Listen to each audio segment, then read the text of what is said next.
നമസ്തേ. വല്ലാത്തൊരു അവിശ്വാസം മനുഷ്യർക്കിടയിൽ പെരുകുന്നത് പോലെ തോന്നലുണ്ടോ?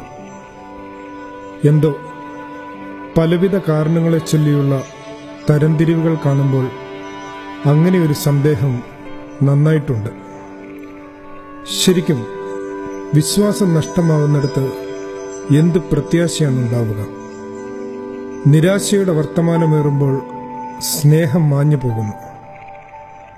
വിശ്വാസം, പ്രത്യാശ, സ്നേഹം തിരികെ പിടിക്കേണ്ടതുണ്ട്.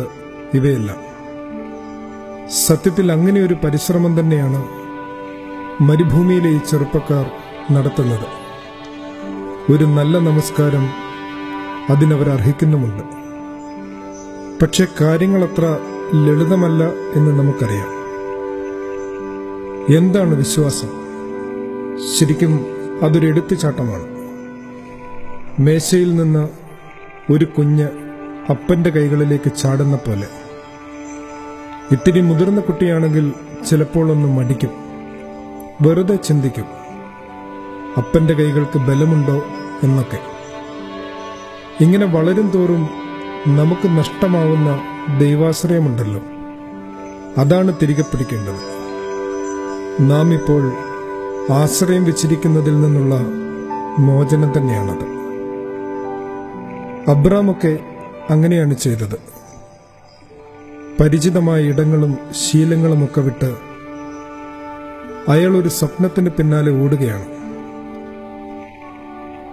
ശരിക്കും നമ്മുടെ താല്പര്യങ്ങളും മുൻവിധികളുമൊക്കെ വിട്ടുകളയാതെ എങ്ങനെയാണ് സഖാവേ നമുക്ക് ദൈവത്തിന്റെയും മനുഷ്യരുടെയും ഒക്കെ സ്വപ്നങ്ങളിലേക്ക് ഇറങ്ങിച്ചെല്ലാനാവുക? ദൈവത്തിന്റെ സ്നേഹിതരെല്ലാം അവൻ നൽകിയ സ്വപ്നങ്ങൾക്ക് പിന്നാലെ പോയവരാണ്. സ്വന്തം ഇഷ്ടങ്ങൾക്ക് അവധി നൽകിയവർ. ദൈവം നൽകിയ ആയുസിന്റെ പുസ്തകമത്രയും ദൈവത്തെ കൊണ്ട് എഴുതിച്ചവർ. മരണപര്യന്തം അനുസരണത്തോടെ നടന്നവർ.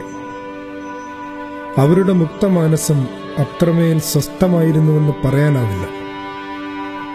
ആന്തരിക ക്ഷോഭങ്ങളുടെ കടൽ വിളുമ്പുകളിൽ എത്രയോ വട്ടം പാദം പൂഴിയിലാർന്നിട്ടുണ്ട്.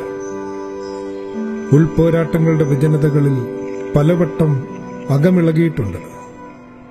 തട്ടിവീണതും ചാടിപ്പിടിച്ചതും മുൾച്ചെടിയിൽ. നീറ്റലൊടുങ്ങുന്നില്ല, അകവും പുറവും. എന്നിട്ടും ദൈവത്തിന്റെ കൂട്ടുവിടാൻ മാത്രം മനസ്സ് വന്നില്ല. കഷ്ടതയിലും സങ്കടത്തിലും പട്ടിണിയിലും ആപത്തിലും വാളിലും ഒന്നും.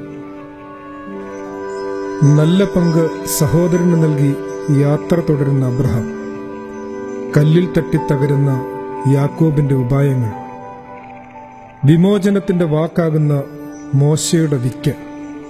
ശരിക്കും ഇത്തരമൊരു ഭാവപരിണാമം സാധ്യമാക്കുന്ന കാറ്റലിസ്റ്റാവണം വിശ്വാസം. അപകടം പിടിച്ച ഈ യാത്രയിൽ കൂട്ടാകുന്നത് തികഞ്ഞ പ്രത്യാശ മാത്രമാണ്. മരണത്തിനപ്പുറവും നീ സഞ്ചരിക്കേണ്ടതുണ്ട് എന്നതിൽ പരം എന്ത് പ്രത്യാശയാണോ നിന്റെ ചുവടുകളെ ബലപ്പെടുത്തേണ്ടത്? പിന്നെ നിർമ്മല സ്നേഹമല്ലാതെ മറ്റെന്താണ് കൈവശമുണ്ടാവുക? സ്നേഹം മനുഷ്യരുടെ ഇടയിൽ പാർത്തത് ഓർത്തെടുക്കണം. അതെത്ര ലളിതമായിട്ടാണ്, അതിസാധാരണമായി, ഒന്നും പ്രതീക്ഷിക്കാതെ, ഒന്നും സ്വന്തമാക്കാതെ, തികഞ്ഞ അനുസരണയോടെ, മണ്ണോളം താഴ്ന്ന്. ശരിക്കും സ്നേഹിക്കുക എന്നൊക്കെ പറഞ്ഞാൽ ഇങ്ങനെ തന്നെയാവും സഖേ. കഥകൾ പറഞ്ഞും അപ്പം പങ്കിട്ടും ആനന്ദം നിറഞ്ഞും ശാന്തി പകർന്നുമൊക്കെ ഭൂമിയിൽ ഇങ്ങനെ സഞ്ചരിക്കുക.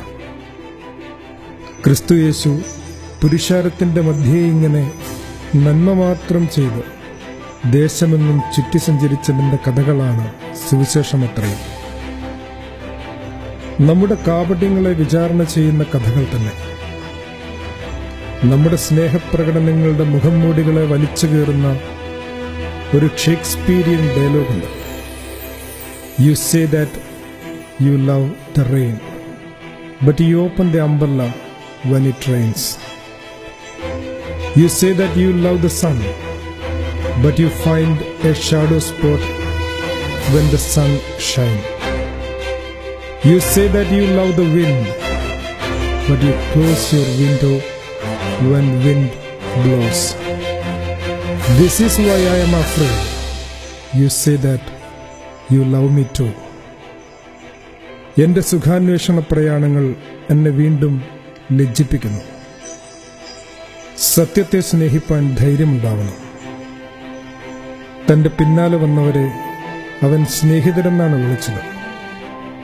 പക്ഷേ അത്രത്തോളം ചേർന്ന് നടക്കാനാവുന്നില്ല. ഒരല്പം അകലെയായി അനുഗമിക്കാനേ ആയിട്ടുള്ളൂ ഇന്നയോളം. ദൈവത്തോടും മനുഷ്യരോടും നേര് പുലർത്തുന്ന ആത്മചൈതന്യം വീണ്ടെടുക്കാൻ ഈ നാളുകളിൽ നമുക്കൊരുമനപ്പെട്ട് പ്രാർത്ഥന കഴിച്ച് കാത്തിരിക്കാം. ആദരവോടെ സഖേർ.